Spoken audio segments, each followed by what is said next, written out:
Hello fellow Boltlings, I am Reaverjolt and welcome to a new video. Something has been bugging me in the past few weeks. I see that the fanbase is so split on Monster Hunter Rise and why half of them are so disappointed. I've been seeing common trends like people comparing Rise's roadmap to Stories 2's roadmap and Rise's endgame compared to World's endgame.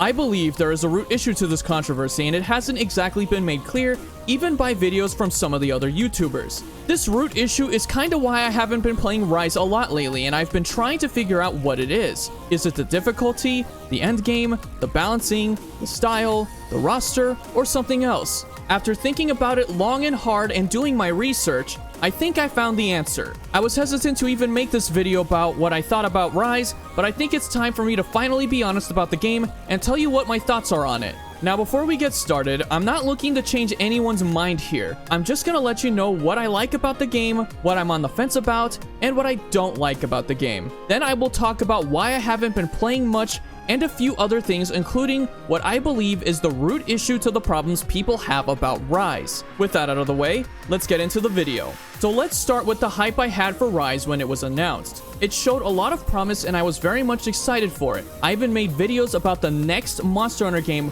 before it was even announced. I decided to go spoiler free for the next 6 months, including avoiding trailers and watching people's videos about the game. I did this because I knew about how Capcom likes to market almost everything in their games. I did get spoiled by several things, including thumbnails and sometimes even fans spilling the beans. This approach of avoiding spoilers was a big mistake because with the hassle of avoiding everything, I had my expectations set very high for the game. I was even trying to avoid being spoiled by the loading screen of all things. I would have to look away every time I played because I was trying my best to encounter the monsters without the loading screen spilling the beans.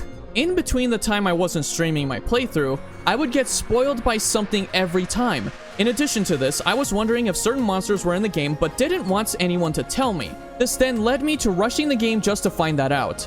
I even stayed up one night trying to rush the game to find out if Ignactor, Zamtrios, or Tetsukabra were in the game at all, which they aren't. I had to find that out and I was disappointed. I was so upset when I did find out, because I was really hoping for Ignactor and the other monsters considering how underwhelming the roster was becoming for me. And when I beat the final boss, which was Narwa, I was having fun, but I did feel the fight could have been harder. Now it's time to go over a list I have about my likes, dislikes, and stuff I'm on the fence about with Rise, starting with the pros. 1. Weapon designs are corrected for the most part.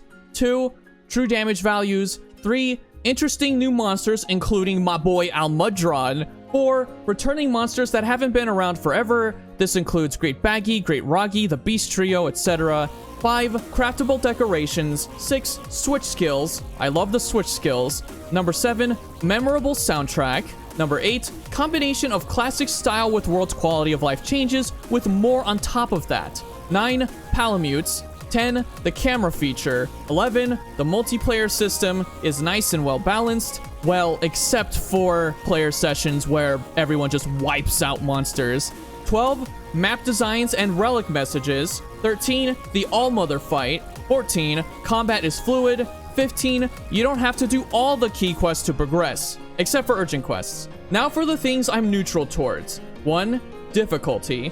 2. Rampage mechanic. 3.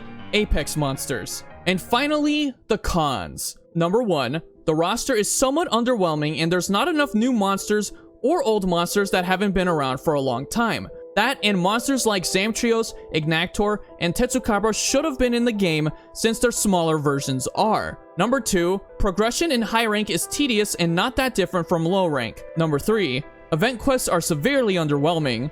4. My main weapon, Charge Blade, is not that good to the point where I have to use Sword and Shield to beat certain monsters. Number 5. Turf wars don't happen often enough. Number 6. There's not that much for me to do in the endgame.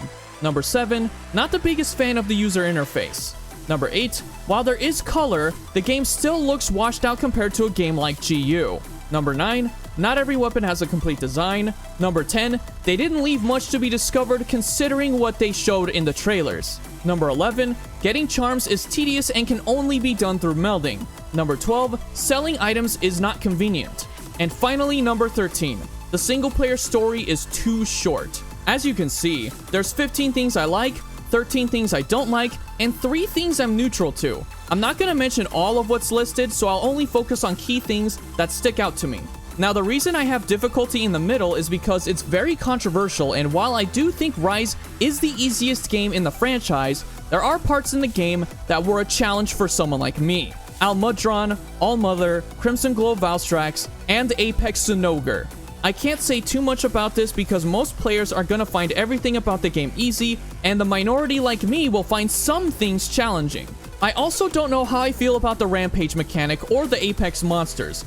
It's hard for me to like Rampages, but at the same time, they're not hard, so I can't say too much about them other than they're not fun without friends. I really do like all the new monsters. I like their designs and they fit the aesthetic pretty well. I especially like Almudron because for 1, he has a good design, 2, he's challenging, and 3, he's a Leviathan, which makes him my favorite new monster. I wouldn't say he's top 10 level of favorite, but he's my favorite of the new monsters. However, I feel that there's not enough new monsters in the roster. As of 3.0, there's a total of 12 new monsters. 13 if you count Crimson Glow Valstrax because variants technically count as new monsters. That, and there's far more returning monsters in the game, including ones that I already fought a whole ton in World and Iceborne. I'm also very disappointed that Tetsukabra, Zamtrios, and Ignactor are not in the game when their smaller versions are. I want to talk about the Flooded Forest and Sandy Plains. I love everything about the maps with only one exception.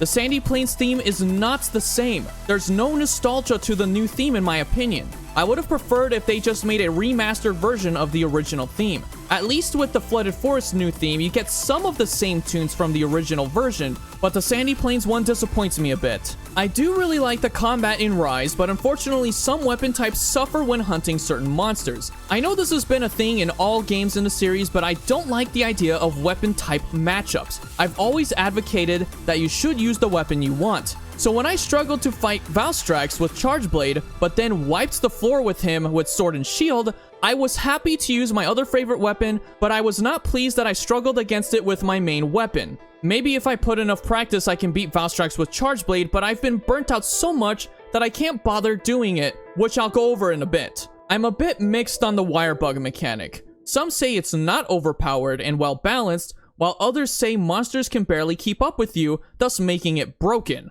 I think that the wire bug is fine as long as the monsters have a way to punish you for abusing the mechanic, which some do, like Nargacuga for example. If you keep using Wirefall, it'll punish you for it. Let's talk about progression. Before I bring up this point about progression, I need to mention that most Monster Hunter games prior to World suffered from the same issue.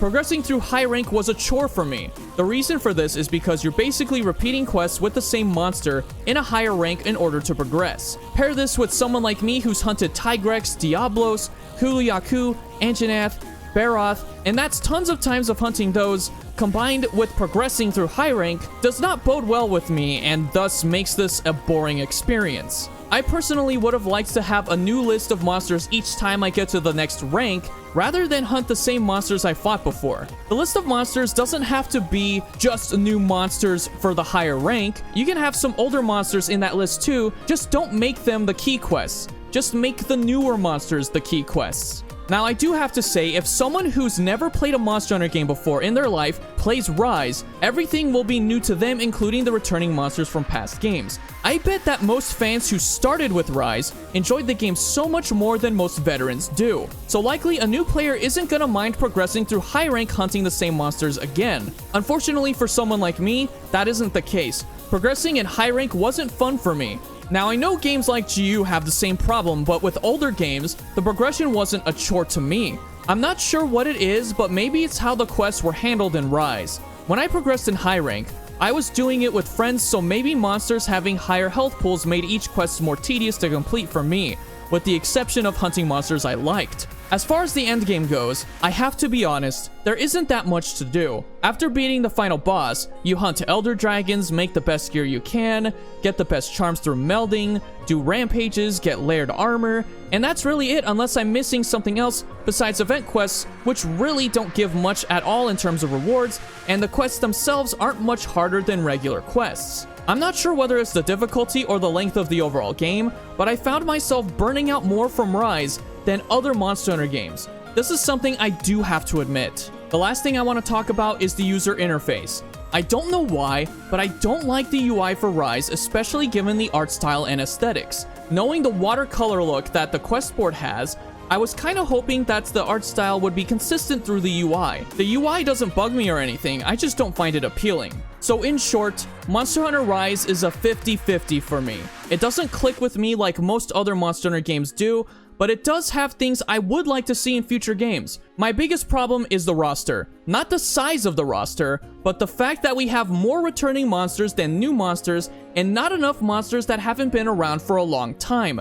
The only returning monsters that have returned, from my understanding, that haven't been around since the 3rd generation are Great Roggy and Great Baggy, and I think that's it. Every other returning monster was in at least GU or World. Now for the core issue of why I think most people are disappointed with Rise. I believe the issue is that people, including myself, were hoping to keep playing Rise for longer than most of us did. Not necessarily for live service reasons, but because maybe we wanted more quests, more monsters, more armor sets, more weapons, and perhaps more apexes than what we currently have, but harder. In other words, the root issue is a combination of every problem people have with Rise that then becomes this big, massive problem. Now, I'm not saying we should have an eternal chase system like RNG decorations or event quests rotating, and I'm certainly not saying Rise should be a live service. I do know that Rise is designed to respect your time like many other Monster Hunter titles. It's meant to be a game that you pick up, play until you want to put the game down and go play something else, and come back when you want to. I know this issue was probably explained in someone else's video, but I don't see any other reason for why some fans were let down.